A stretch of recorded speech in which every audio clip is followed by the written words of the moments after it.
আসসালামু আলাইকুম শিক্ষার্থীবৃন্দ, আজ আমি আলোচনা করব পৌরনীতি ও সুশাসন দ্বিতীয় পত্রের দ্বিতীয় অধ্যায় নিয়ে। আমাদের দ্বিতীয় অধ্যায়ের আলোচনার বিষয় হচ্ছে পাকিস্তান থেকে বাংলাদেশ। এই অধ্যায়ের উপর আমি পূর্বে একটি ক্লাস নিয়েছি।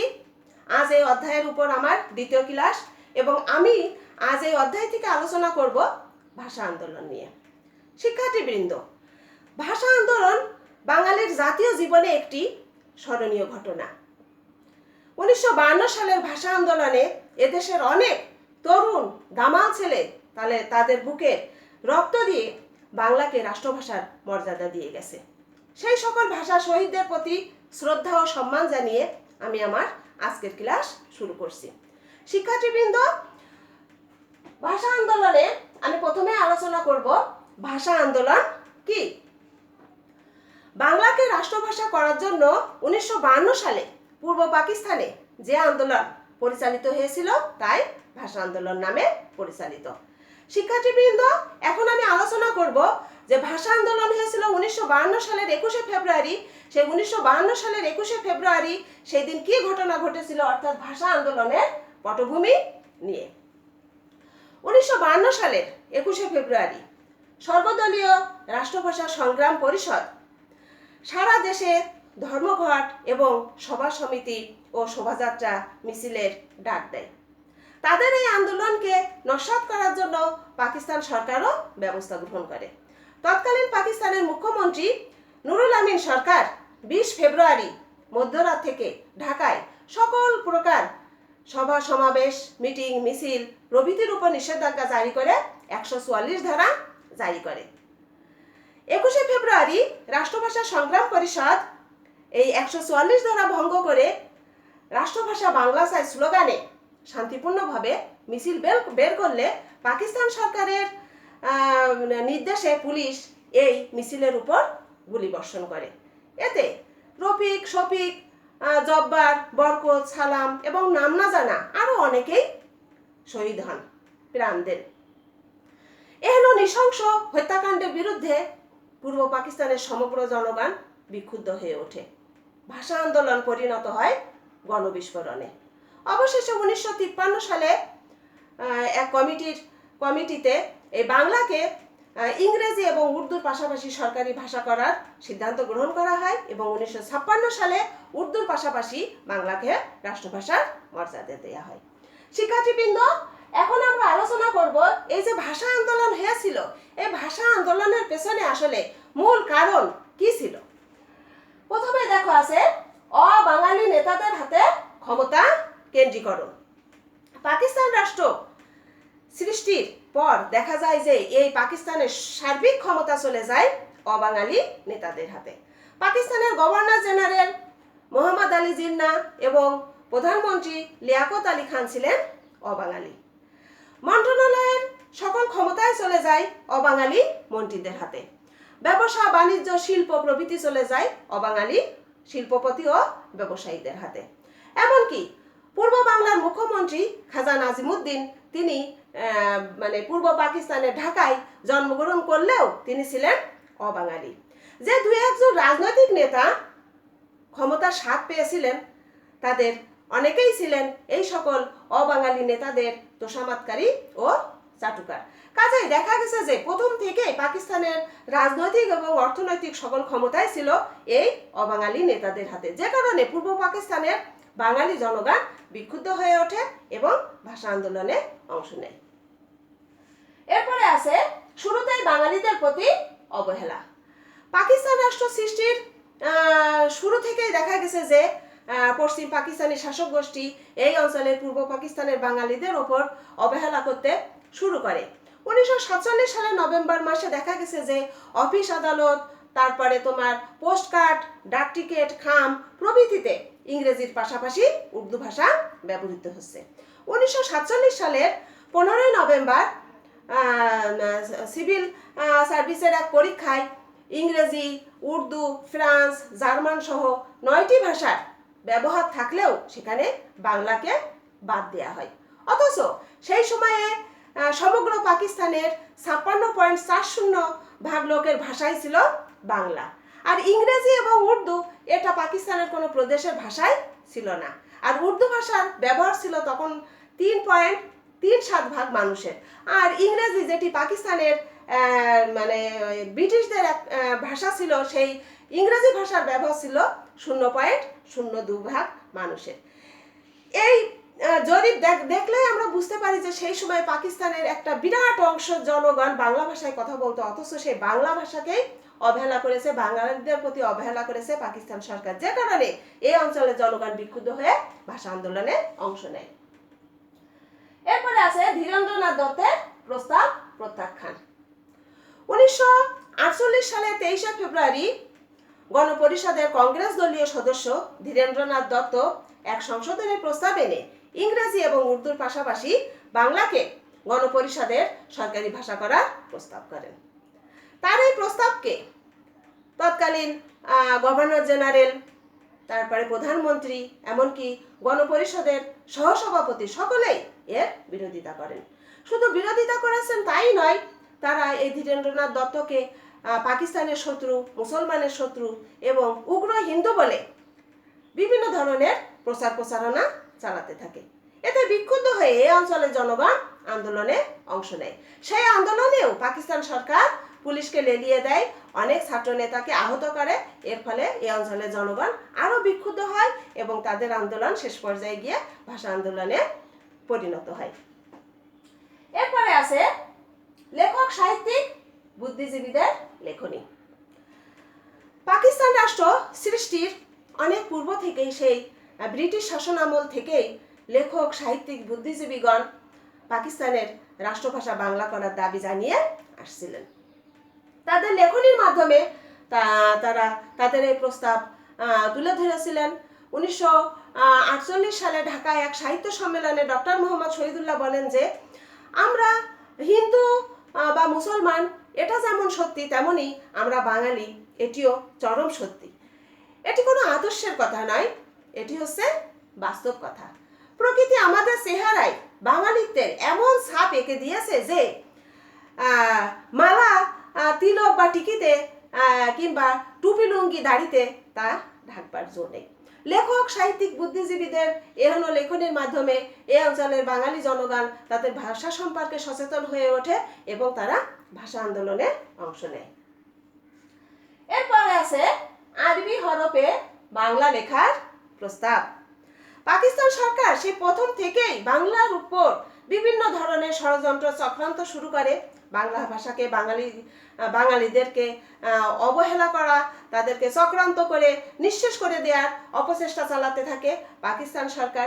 এক পর্যায়ে গিয়ে তারা আরবি হরফে বাংলা লেখার একটা প্রস্তাব করে। এতে এই অঞ্চলের বাঙালি জনগণ বিক্ষুব্ধ হয়ে ওঠে এবং তারা ভাষা আন্দোলনে অংশ নেয়। এরপর আছে জিন্নাহ দম্ভক্তি। পাকিস্তানের গভর্নর জেনারেল মোহাম্মদ আলী জিন্নাহ 1948 সালের 21শে মার্চ রেসকোর্স ময়দানে এবং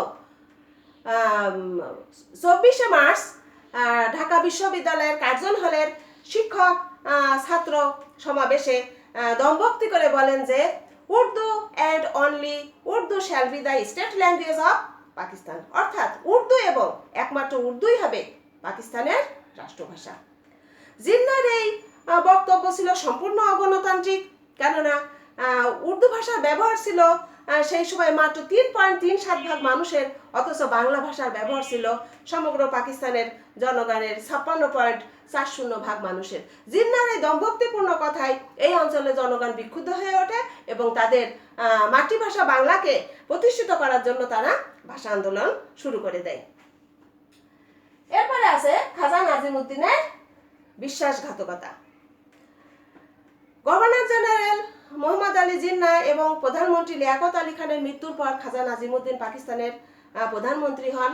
তিনি পূর্ব পাকিস্তানের ঢাকার নবাব পরিবারে জন্মগ্রহণ করেন, কিন্তু তিনি ছিলেন অবাঙালি, যে কারণে বাংলা ভাষার প্রতি, সংস্কৃতির প্রতি ছিল তার চরম আকারে অবহেলা। এই অঞ্চলের জনগণ এই এলাকার সন্তান হিসাবে আসলে তার উপর অনেকটাই বিশ্বাস, আস্থা রেখেছিল, কিন্তু খাজা নাজিমুদ্দিন সেই বিশ্বাস বা আস্থা টিকে রাখেনি। তিনি এই অঞ্চলের জনগণের সাথে বিশ্বাসঘাতকতা করেছিলেন। তিনিও মোহাম্মদ আলী জিন্নার মতো দমভক্তি করে পল্টন ময়দানে ঘোষণা করেন যে উর্দু এবং উর্দুই হবে পাকিস্তানের একমাত্র রাষ্ট্রভাষা। খাজা নাজিমুদ্দিনের এই দমভক্তিপূর্ণ কথায় এই অঞ্চলের জনগণ বিক্ষুব্ধ হয়ে ওঠে এবং আন্দোলনের দিকে এগিয়ে যায়। এরপরে আছে প্রধানমন্ত্রী লিয়াকত আলী খানের ঘোষণা। 1950 সালে প্রধানমন্ত্রী লিয়াকত আলী খান গণপরিষদের এক অধিবেশনে ঘোষণা করেন যে উর্দুই হবে পাকিস্তানের রাষ্ট্রভাষা। লিয়াকত আলী খানের এই ঘোষণায় জনগণ প্রতিবাদ করে এবং আন্দোলনে অংশ নেয়। এরপরে আছে স্বায়ত্তশাসনের চেতনা। পাকিস্তান রাষ্ট্র সৃষ্টি হয়েছিল লাহোর প্রস্তাবের ভিত্তিতে, আর লাহোর প্রস্তাবের কথাই ছিল প্রদেশগুলোর স্বায়ত্তশাসন, কিন্তু পাকিস্তানের প্রদেশগুলোতে তেমনভাবে কোনো স্বায়ত্তশাসন দেখা যায়নি। এই স্বায়ত্তশাসন না থাকার কারণেই পূর্ব থেকে জনগণ বিক্ষুব্ধ ছিল। এরপরে যখন তাদের ভাষার উপরে আঘাত আসে, সেই আঘাত এবং তাদের স্বায়ত্তশাসন থেকে তাদের বঞ্চিত, এরকম নানা ধরনের বিষয়গুলো একসাথে হয়ে ভাষা আন্দোলনের দিকে এগিয়ে যায়। এরপরে আছে বৈষম্য। পাকিস্তান রাষ্ট্র শুরু থেকেই দুই পাকিস্তানের ভেতরে বৈষম্য ছিল চরম আকার। পশ্চিম পাকিস্তান সকল ক্ষেত্রে সুযোগ সুবিধা প্রথম থেকে ভোগ করে আসছিল, আর পূর্ব পাকিস্তান ছিল সম্পূর্ণ অবহেলিত ও বঞ্চিত অবস্থায়। এই বঞ্চিত অঞ্চলের জনগণ বঞ্চিত হতে হতে এক পর্যায়ে গিয়ে যখন ভাষার উপরে আঘাত আসে, তখন তারা তাদের এই বঞ্চনার ফলশ্রুতি হিসাবে তারা ভাষা আন্দোলনে অংশ নেয়। তো শিক্ষার্থীবৃন্দ, এই হচ্ছে মোটামুটি ভাবে আমাদের ভাষা আন্দোলনের কারণ। এখন আমি আলোচনা করব এই ভাষা আন্দোলনের তাৎপর্য ও অবদান নিয়ে। ভাষা আন্দোলন ছিল বাঙালি জনগণের প্রথম জাতীয়তাবাদী আন্দোলন। 1947 সালে পাকিস্তান রাষ্ট্র সৃষ্টি হওয়ার পর প্রথম যে আন্দোলনটা শুরু করে বাঙালি জনগণ, সেটি হচ্ছে এই ভাষা আন্দোলন। এবং এই আন্দোলন করে বাঙালিরা তাদের বাংলা ভাষাকে রাষ্ট্রভাষার মর্যাদায় প্রতিষ্ঠিত করে বাঙালিদের ভিতরে মানে উৎসাহ উদ্দীপনায় এবং তাদের পরবর্তী অনেক আন্দোলনে অংশ নেওয়ার একটা বিরাট মানে উৎসাহ জুগিয়েছে এই ভাষা আন্দোলন। তো এই আন্দোলন এবং এই এর তাৎপর্য এবং এর অবদান রয়েছে অনেক। বিশেষ করে এই আন্দোলনের ফলে বাঙালি যে জাতীয়তা, সেই জাতীয়তার উন্মেষ ঘটেছে। তারপরে এই আন্দোলনের ফলে সাংস্কৃতিক আন্দোলন পরিণত হয়েছে স্বাধিকার আন্দোলনে। এরপরে বাঙালিদের ভিতরে অধিকার সচেতনতা বৃদ্ধি পেয়েছে, তারা তাদের স্বাতন্ত্র্যবোধের বিকাশ ঘটিয়েছে। এবং এই আন্দোলনে দেখা গেছে যে ছাত্র জনতা একটা বিরাট ভূমিকা পালন করেছে, যে কারণে ছাত্র জনতার গুরুত্ব বৃদ্ধি পেয়েছে। আবার মধ্যবিত্ত যে শ্রেণী, যারা রাজনীতি থেকে অনেকটা দূরে ছিল, এই মধ্যবিত্ত শ্রেণীও এই সময়ে আন্দোলনে অংশ নিয়ে তারাও রাজনীতির মর্ম বুঝতে পেরে তারাও রাজনীতিতে অংশ নিয়েছে, তাদের গুরুত্ব বৃদ্ধি পেয়েছে। এরপরে সংহতি এবং একত্রতা তৈরি হয়েছে, যে সমগ্র পূর্ব পাকিস্তান প্রথম একসাথে হয়ে ভাষা আন্দোলনের বিরুদ্ধে তারা একতাবদ্ধ হয়ে লড়াই করেছে। এতে একটা একাত্মতার বন্ধন তৈরি হয়েছে। এরপরে সাম্প্রদায়িক যে সম্প্রীতি, অর্থাৎ ভাষা আন্দোলনে সকল ধর্মের লোক একসাথে হয়ে এই আন্দোলন পরিচালনা করেছে এবং বাংলাকে প্রতিষ্ঠিত করেছে। এবং এরপরে শহীদ মিনার প্রতিষ্ঠিত হয়েছে এই ভাষা শহীদদের স্মরণে। আমরা প্রতি বছর সেই মানে ভাষা শহীদদের স্মরণে আমরা 21শে ফেব্রুয়ারি ফুল দিয়ে তাদের সেই ভাষা শহীদদেরকে আমরা শ্রদ্ধা ভরে মানে স্মরণ করি। তো যাই হোক, আসলে এই ভাষা আন্দোলনের তাৎপর্য এবং গুরুত্ব অনেকটাই, কেননা এই আন্দোলনই পরবর্তী সকল আন্দোলনে অনুপ্রেরণা জুগিয়েছে এবং শেষ পর্যায়ে গিয়ে 1971 সালে বাঙালি জাতি বাংলাদেশ নামক একটি রাষ্ট্র তৈরি করেছে। আর এই ভাষা আন্দোলনের সোনালী ফসল হিসাবে আমরা দেখি যে এই 21শে ফেব্রুয়ারি শুধুমাত্র আজ আমাদের দেশে নয়, সারা বিশ্বে আন্তর্জাতিক মাতৃভাষা দিবসের স্বীকৃতি লাভ করেছে। কাজেই এই ভাষা আন্দোলনের গুরুত্ব, তাৎপর্য এবং অবদান অনেক বেশি। এরপরে আমরা আলোচনা করব আন্তর্জাতিক মাতৃভাষা দিবস হিসাবে স্বীকৃতি। মানে পৃথিবীর ইতিহাসে একমাত্র বাংলাদেশেই ভাষার জন্য জীবনদান এবং প্রাণদান করা হয়েছে। এটা পৃথিবীর ইতিহাসে একটি বিরল ঘটনা।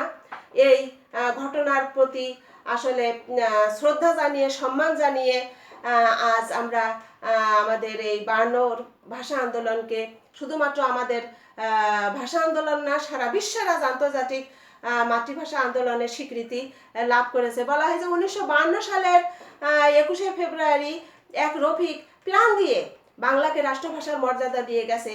তেমনি আর এক রফিক, যার পুরো নাম রফিকুল ইসলাম, তিনি কানাডা প্রবাসী বাঙালি, তিনি এই বাংলা ভাষাকে রাষ্ট্রভাষার মর্যাদা দেওয়ার জন্য অনেক অবদান রেখেছেন।